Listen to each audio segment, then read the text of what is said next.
What's up, guys, and welcome back to the Impact Defense Podcast. In this podcast, or in this episode, we're going to be talking about actually like traveling overseas and being safe when traveling overseas.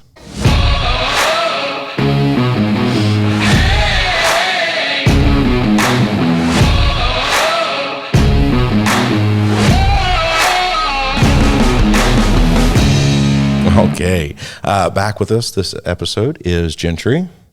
Hi. Hello. It almost seems like it's getting a little bit weird when you mention that I'm back again. Yeah. I referred to you this morning as our series regular. Oh, okay. It works. Yeah. So you have a recurring role on the Impact Defense Podcast. That's right. Yep. Not completely permanent, but you know. Not here for every episode, right. But it's never a surprise when you're here. Exactly. Yeah. So just you can basically count on the fact that every few weeks you're going to be here. Mm-hmm. And that's cool. Yeah. All right. So anyway, we can't move further on in the podcast without mentioning the official fuel of Impact. Blackout coffee. Yep. Blackout coffee. Jada has a nice coffee slam. Kylie is screaming it. Today we are drinking Betsy's Blend again. So it is raspberry. I'm trying to make sure I say it in the right order. Raspberry, white chocolate, and blueberries. Yes, red, white, and blue. Yeah, that's the reason I was saying it in that order. So, yeah, I'll be completely honest with you. The very first time I took a sip of it, it was a little bit of a shock because, wow, I didn't expect it. It's a very strong flavor, but it's good. It's like, whoa, I didn't expect that. So I don't think it's Jada's favorite. No, but Jada doesn't like blueberry flavored things or people who talk in the third person. So I apologize for that.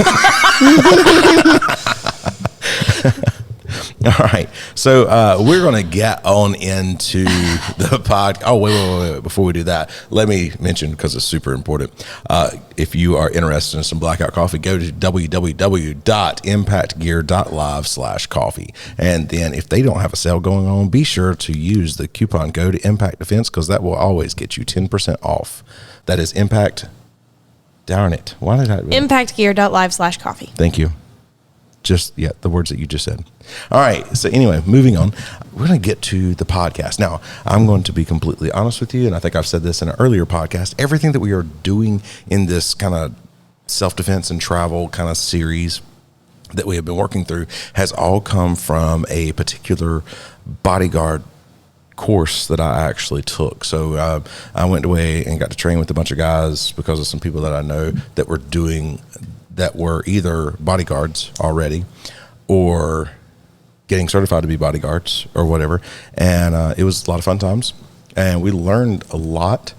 And one of the things that the guy said, and this has been a couple years ago, one of the things that the guy said was that you can also take all of these things and then use that to protect yourself.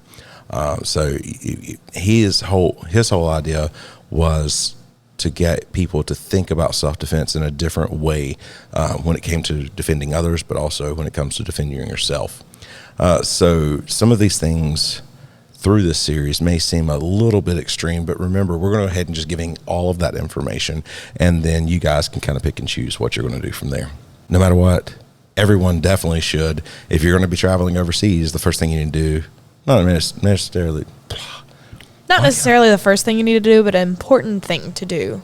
Yes, is to call your bank or credit card company and let them know before you go that you will be using a card overseas, because they may freeze your account and you be stranded overseas and not have a way to pay for anything. And that would suck. I don't know about you guys, but I have definitely gotten a call from my bank before that says, "Hey, Brian, you're not in Germany, are you?" And I said, "No, why?" She said, "Because somebody just tried to use your card in Germany for a flight to England." And I was like, "Nope, that's not me." So thank God at least my bank called me before they just shut everything down. Because if I was overseas, then, that would be super important. But, yeah. And you were like, "I'm in America. Why would I need to go to Europe?" Sorry. It's all good. But I say all of this. I've actually never traveled overseas. So both Jada and Gentry have. Mm-hmm. Yeah, I know. Yeah. I guess I'm such a homebody. I have been where I could see Canada. Just, hey, look. I was standing there with Kylie. Look, That's Canada. I've technically been in like joint Canada and U.S. waters, Yeah. but have not technically had to show my passport to get to Canada. So there's no stamp on my passport that says I've been to Canada. Yeah. But I've sort of been to Canada. yeah, that's as far as Kylie and I. That's the closest we've ever come to being overseas, and it wouldn't have been overseas anyway. I was waiting for that part to come up. Yeah, it was just Does kind it of like, really count? I haven't been across the super road. far away. I haven't been super far away. I've been to Jamaica, Haiti, Mexico, and one other, Curacao. okay, Yeah, pretty much about the same. about the same. Pretty much Jamaica, haven't- Cancun, Yeah. and the Bahamas. Yeah. Yeah, we both haven't been really past the Caribbean. So I had no reason to. why would you want to go past the Caribbean? Caribbean's lovely. However, it's been probably almost 20 years. Oh, really? Since I left the country. Okay. So Mine's only been about 5 years. 5 years. If Jadis was 20 years ago, she probably wouldn't remember it. she Okay. probably would not. I would not. So, Oh man, it's too bad we didn't have my dad on the podcast. He's been to Israel. well, that was great. You should have let us Greece. know maybe before we started the podcast. I said, "Hey, a little late. I know a good one for to be a guest on this podcast. My dad. I mean, we could just always have him as a special guest later. If we want to revisit this topic again, we're going to move on. Okay, first off, make sure you tell your bank and your credit card company so they don't freeze your accounts when you're over across anywhere else. And that, I know I joke about overseas, but I mean, if you go to Mexico, technically that's not overseas either. Right. But Yeah. if you go to Mexico and you start using your credit card, you may be flagged. Yeah. Same thing in Canada. Why is everybody yawning on the podcast? I'm not. I'm good. Thank you. I'm Thank you. tired. It means you have not had enough coffee. Keep going. All right. Another thing that we want to do is probably use traveler's checks and cards, prepaid cards, credit cards, debit cards, something like that, instead of cash. Because I think, especially if you know where you're going and you know that tourists, we've discussed this before, tourists are popular targets. Because they don't know their way around, they can be more easily fooled and taken advantage of. So if you're a tourist who's flashing around a lot of cash, you're going to be a big mark. What do you think about using a dummy wallet? As far as just like walking around in a local area, if I'm walking up and down the streets of our local town, I am not going to do that. But like if I'm going to go overseas, that actually is not a bad idea. As far as my own personal experience goes, when I went to Curacao, they had several weeks of training before we went because it was a mission trip with a outreach ministry, Word of Life. They have a college and things, but they did several weeks where we would go in and do prep work. And they would tell us a little bit about the culture and the environment there, like what was frowned upon that's not frowned upon in the States, what's okay in the States but frowned upon there, just several things like that. But one of the things that they prepped us for was for some general tourist safety. And one of the things that they said was hide your valuables, get something that is a little bit more discreet, where it will don't keep your belongings in one place. So what I did when I went there was I actually purchased an under the clothes fanny pack looking thing that was waterproof, and it basically would go around your waist and sit just under your waistband so that you couldn't see it if your shirt was lifted up or anything like that. But that's where I kept my passport, which I had copies of my passport and my important identification items in my suitcase that was in a more enclosed location. But my actual one was on my person underneath my clothing, along with more substantial amounts of the money that I brought, so that I wasn't leaving that unattended. And no one ever knew I carried it, even the people that came with me on the mission trip. Not because I just don't trust people, but I don't trust people. Yeah. No, yeah. but also, I mean, that's just smart. And I've actually also seen like where people keep their ID and other things where there's this, it was kind of similar, but it was around the neck. Like a lanyard with a. It had a lanyard. Yeah. Yeah. Yeah, so usually that stuff shows on me under my clothes. Well, yeah, you're tiny. Yeah, so that one was a little bit. Maybe if you're wearing your hoodie like you are today. Yeah, but I was in the Caribbean. On a missions trip, which is very, very hot. Yeah. No, I'm just saying, let's say you wasn't in the Caribbean and maybe you were going to Canada, overseas to Canada. Yeah, that would be a little bit different. But yeah, no, I did keep a bag on me that had like an extra article of clothing and a little bit of cash. And I would just, if I was going to buy anything, I would use the little bit of cash that I was Right. keeping in my main bag. That way, if someone, were to try and rob me or anything, they weren't getting a substantial amount of anything or anything important, just like an extra article of clothing, some water, and, $10. Yeah. Yeah. I know that I've seen, I know you've seen these like little minimalist wallets. I started carrying those after a while, but I think maybe if I was to go overseas where I thought that like there was a higher risk of being targeted, then maybe I would put more traditional wallet in my back pocket with a little bit of money in it or a couple little things in it just to make it look like they feel like they've gotten something, and then keep a minimalist wallet maybe in my front pocket or Right. something along those lines. Another thing that you want to think about is kind of learning key phrases maybe before you go. Donde está el baño? Yes, I took the time to learn. It was papiamento is what they spoke in, and pardon me if I pronounced that wrong. But it was papiamento that they used in Curacao. And I learned basic phrases like, where is the bathroom? And, just general questions. And it was not... Where is the bathroom? That is a fairly important. That's why I said learn key phrases, donde está el baño. Yes, guys, if you are going anywhere where you are not sure that most people will speak your language, just learn how to say, where is the bathroom? It's pretty important. And if you're staying for a prolonged period of time, do you have a plunger is a good one to learn. Now, I say this not because of any kind of horrific bathroom experience. Okay, that's what I was wondering. You're now going to be acting it out over here like you're plunging. 'Cause you don't know how. Donde está This was a plunger? personal experience I had, and I know this isn't super relevant to the podcast, but you know what? No, it's People great. listen because it's funny. So it was not a toilet that I needed the plunger for. Oh.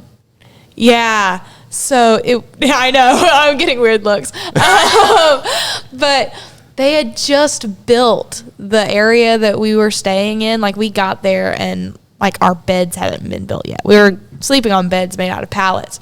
And so, we got there and started helping them build beds for us to sleep on. Well, they had also just laid the concrete for the showers. And there was not very good planning on their part because they didn't make a slant in the bathroom floor. So nothing was stopping the water from just Pulling up. Yes. Someone took such a long shower that the entire bottom of the shower filled up and started overflowing into the room where all of our luggage was. And so people's luggage is getting soaked. And I walk into the bathroom to this. And I walk in, I'm like, why is the floor flooded into the whole area? I'm the only one here except for the people who don't speak English that are outside working on things. And, so I walk in and the whole floor is flooded. People's stuff is getting soaked. I look in the bathroom and I realize it's because someone over flooded the shower and didn't even try to stop it. They had to have seen it. And so here I am. I throw some towels over to try and soak up some of the water so it stops overflowing actively. Get the nozzle completely cut off because it was drip. Yeah. And then start pulling people's stuff up and ripping their sheets and mattresses off of the bed and putting and pushing it to the end and throwing their luggage on top of their beds to where it won't soak their beds or their sheets, but also won't soak their luggage. And so I run out. I'm like, the only way that this is going to be fixed is if I can unclog the drain that's in the shower, because I went and checked that, stuck my hand there, and it was just something stopping it from completely draining. And I was like, I need a plunger. And so I'm running up to all of these people going, do you have a plunger? And they're like, and you know that they do. and I'm getting, the no English speech. Yeah, and I was just going, oh my gosh. So I'm sitting here trying to act out what a plunger is. So I said bathroom and started doing this. And so, of course, they think I've done something horrendous to this restroom.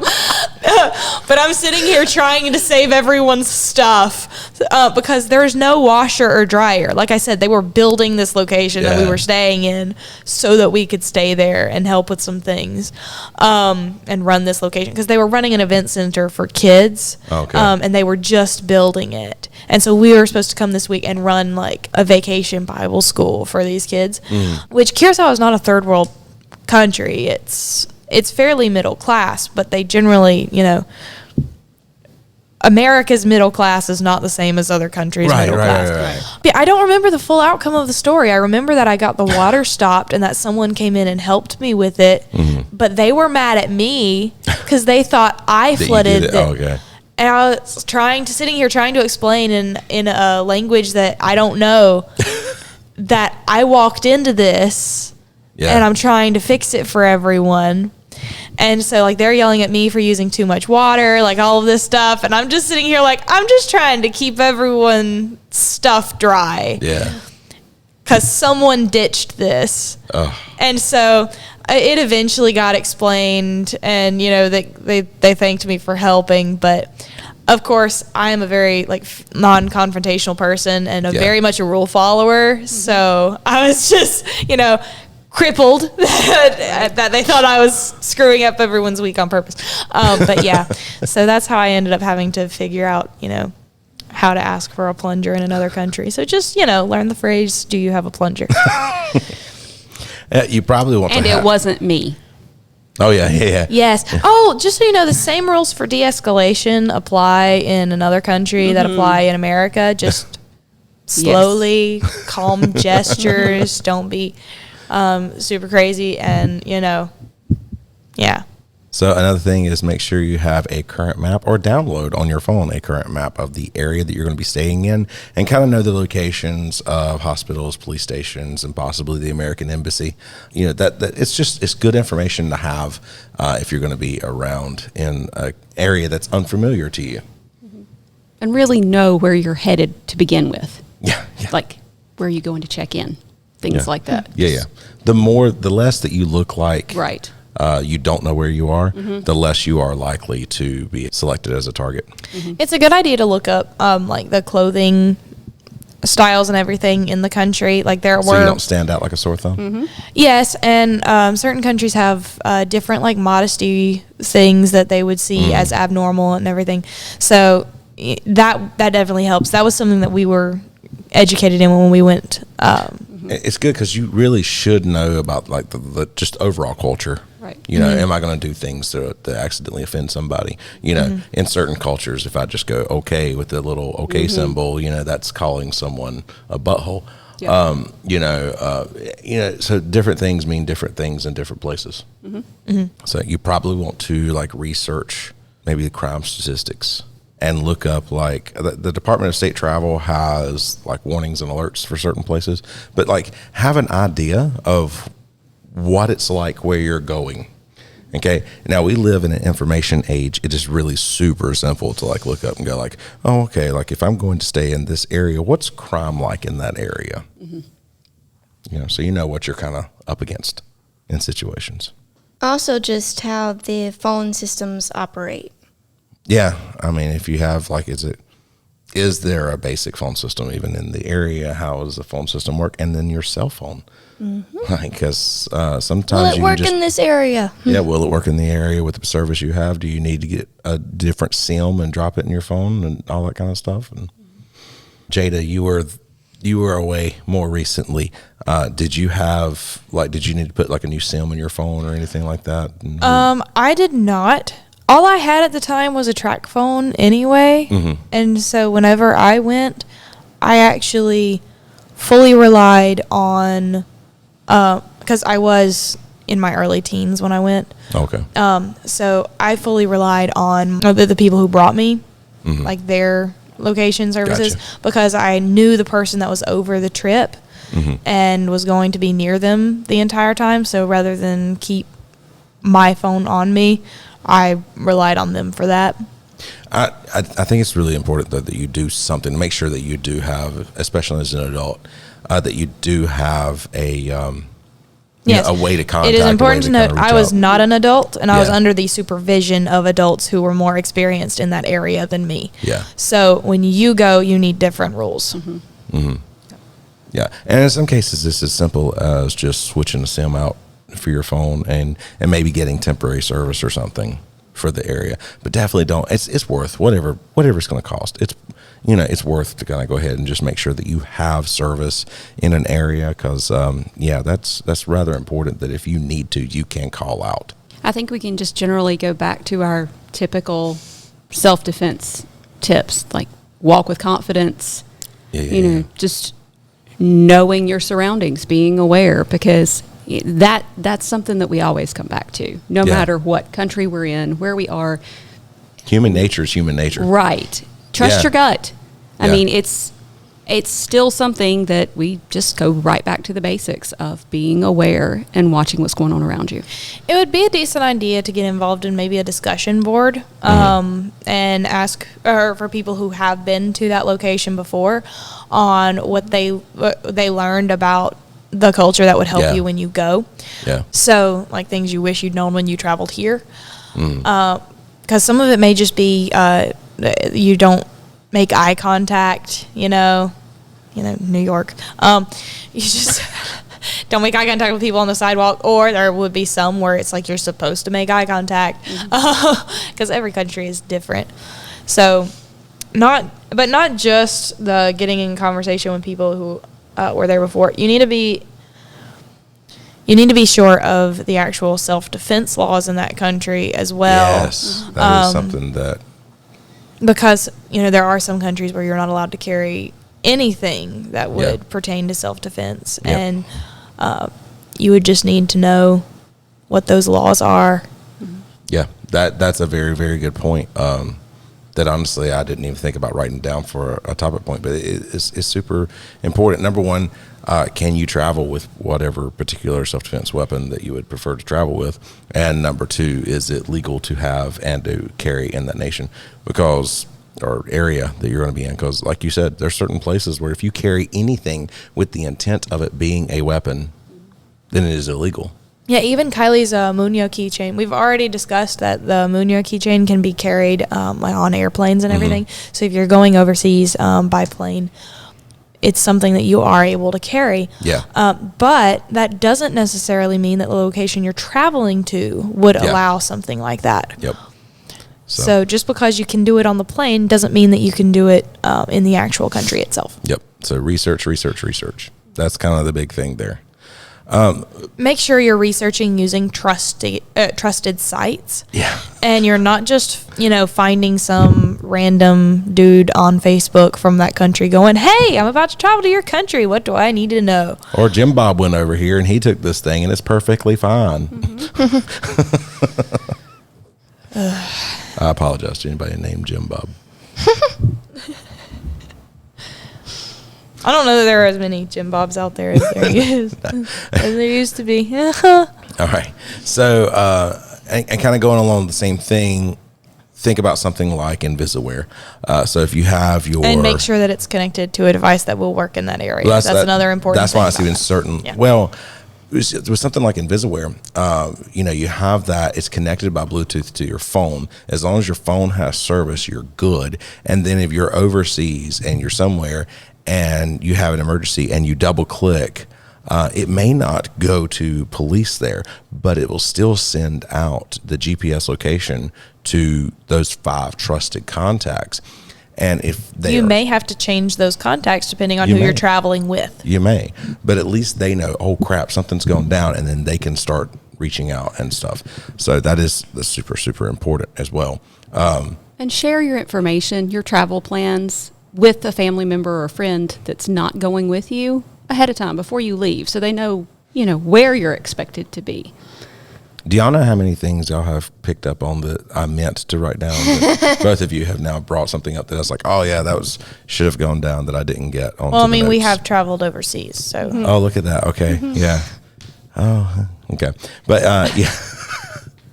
If you're interested in something like Invisiwear, they do have stuff for men, women, and both. Go to Invisiwear. That's INVISAWEAR.com and use the coupon code Impact Defense because that will get you 10% off. If you guys are enjoying this podcast, go ahead and go over to Apple Podcast or any podcast catcher that you may have. Rate us and please, please, please, please, please, please, please, please, please, please, write a review. How many more pleases is she going to add to this thing? I was just going to go ahead and just get comfortable here and wait. Well, Gentry, thank you for joining us again. Oh, you're welcome. We really appreciate it and always enjoy when you're on the podcast.